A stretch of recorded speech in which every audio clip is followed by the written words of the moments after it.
Orders of the day. Ballot item number 35, Order M71, second reading of Bill 71, an act to establish the Poet Laureate of Ontario. Mr. Hatfield. The member for Windsor-Tecumseh. You, Speaker. I'm sorry? He wants it to rhyme. Oh, of course. I move second reading of Bill M71 to establish the Poet Laureate of Ontario. Mr. Hatfield has moved second reading of Bill 71, an act to establish the Poet Laureate of Ontario. Pursuant to Standing Order 98, the member has 12 minutes for his presentation. The member for Windsor-Tecumseh. Thank you, Speaker. Sometimes great steps are taken in this House, decisions are made, and then for a variety of reasons, nothing much happens. A committee doesn't meet, a report gets shelved, priorities change, a parliament gets prorogued, an election is called. Some motions and bills never get implemented. And this is what happened back in October of 2009 when the member for York Centre, Mr. Quinter, introduced a motion to create the position of an Ontario Poet Laureate. I didn't know that when I decided to introduce this private member's bill. All I knew was we didn't have a Poet Laureate in Ontario. Canada does, other provinces do, PEI, Saskatchewan, the Yukon. I was a member of City Council in Windsor when we named Marty Gervais as our first Poet Laureate 4 years ago. Toronto has one, as does London, Barrie, Brantford, Cobourg, Cobalt, Owen Sound, Kingston, Sudbury, and there are probably other Poets Laureate in our province as well, Speaker. Let me try this. I think it's appropriate this winter that we're discussing an issue once raised by Monty Quinter. He sits on the front bench unfazed. He'll turn 84 in the next 10 days. At times, he appears to have the energy of a young stallion, but he needs 9 more years to match the municipal record of Hazel McCallion. Speaker, the pen is mightier than the sword. Think about it. 100 years ago, Major John McCrae wrote in Flanders Fields, "Who among us is not aware of that great poem written in 1915, Poetry Lives Forever?" Poetry is everywhere, Speaker. It just needs to be tapped. The doors just need to be opened. Windsor, the city of roses, has a host of great poets, Speaker. Windsor is known for many things. We're home to Hiram Walker and Weiser, where great whiskey is distilled. We're home to the automotive industry.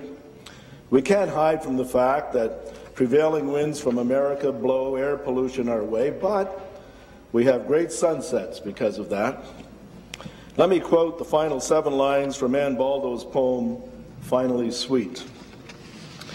Windsor is absence makes the heart grow fonder, a love swollen by want and distance, finally sweet as you recede.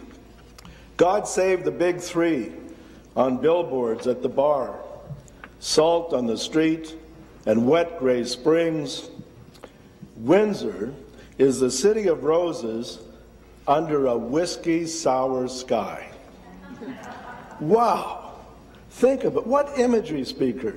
The city of roses under a whiskey sour sky. Now, we all know Windsor played a major role in the Underground Railroad. Here's a poem by Mary Ann Mulhern called Freedom's Rail.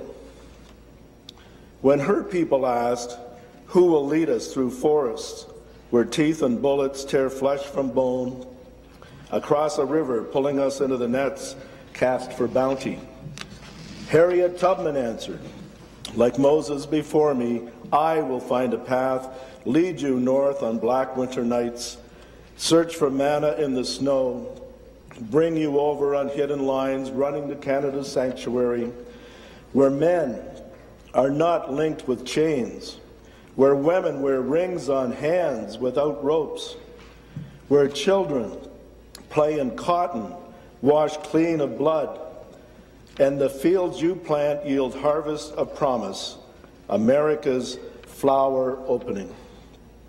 Marianne Mulhern convinced my former ward mate in Windsor, Joanne Gignac, to start the process which led to Marty Gervais becoming our first Poet Laureate in Windsor, and that was 4 years ago.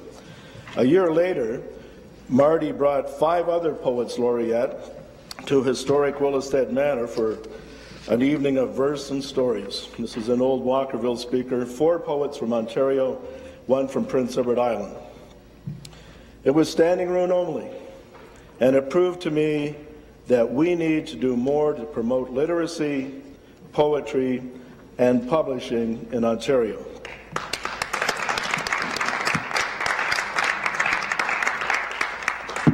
My love for poetry probably began in about grade 11 in Newfoundland. We had to memorize the final 15 lines or so of Lord Tennyson's Ulysses. Come, my friends, 'tis not too late to seek a newer world.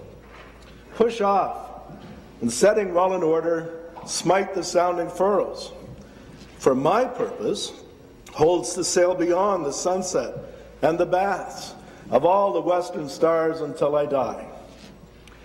It may be that the gulfs will wash us down, and that we may touch the happy isles and see the great Achilles whom we knew.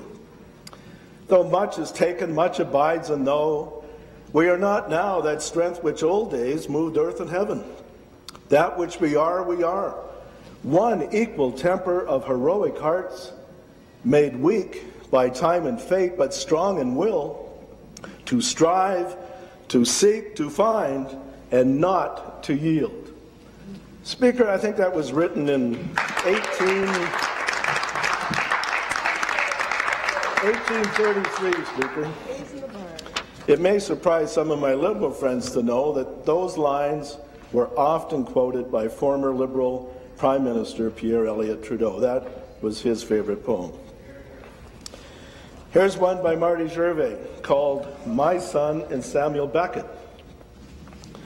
My son put a CCM hockey helmet over a bust of Samuel Beckett on top of the TV and tells me every once in a while he doesn't know who this Beckett guy is and doesn't really want to know. It's better that way. The lined face, the quizzical eyes, he calls him the old man of hockey, a kind of silent Don Cherry, and thinks maybe it brings good luck to the games, his own. For just as he runs out the door with his hockey bag, he reaches for the helmet and kind of looks at Beckett's face and gives him the thumbs up. Black Moss Press published a book of poems by Dorothy Mahoney back in 2001. Here's one called Sunday Drives. We left early morning or afternoon on the ritual drive of Sunday, each holding our secret destinations close, each slumped in our own corner of the car, hoping that the first gas station might see ice cream or chocolate bars, that we might run up and down the grassy trenches at Fort Malden, and later eat a pastry swan, wings coated with icing sugar, whipped cream mustaches defining upper lips, that we might feed the geese at Jack Miner's and find a peacock feather or two. If the drive was longer, parents debating between cottage or boat, we'd stop and eat at a diner. The menu a paradise of choices, though my mother always ordered liver. And we poured too much ketchup on our fries. Then we might stop at Point Pelee, seeking smooth stones and shells, each keeping only one in the pocket for the ride home, rubbing the surface with a wish, never remembering what for. Speaker, Windsor is also home to Biblioasis, a bookstore and a publishing house. 11 years ago, they published Straight Razor and Other Poems by Salvatore Allen. That's where I found this poem, Sweeping the Barbershop Floor. It was dedicated to his brothers. They never forget they are brooms, barbers' sons grown into men. The advantages of being a broom: it teaches you a broom's humility. At the end of the day, when you sweep the last of the hair away, you do not feel inferior to those whose hair you take out to the trash. Speaker, I've asked the Ontario Arts Council to name the panel of judges who would select our Poet Laureate. That takes the politics out of the equation. As I've mentioned, we've been joined this afternoon by 3 senior administrative staff at the Arts Council: Kirsten Gunter, Randy Apple, and Shoshana Wasser. They're here because they're interested in taking part in this. I hope this bill is seen as a nonpartisan attempt to promote literacy, to focus attention on our amazing poets, and to give new focus to the arts community in Ontario. It's not a perfect bill by any means. It can be improved in committee.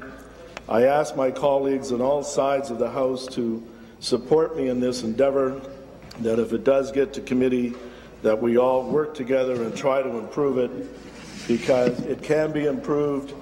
But I guess the bottom line of it, I believe we need a Poet Laureate in Ontario. We should have had one years ago. We have an opportunity now to make it happen. We have the support of the Arts Council. They would pick the first one, and if it was a 2-year term after that, 2 members of the Arts Council and the outgoing Poet Laureate would choose the incoming Poet Laureate. I'll leave you with a very short poem by Irving Layton, Speaker. I dreamt that I was Satan, being warmed by molten stones, and critics who had scorned me had to memorize my poems.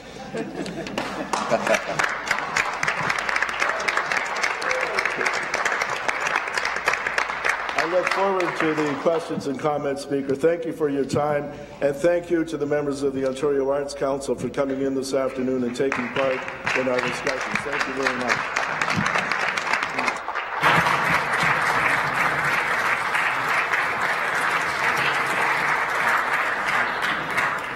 Thank you.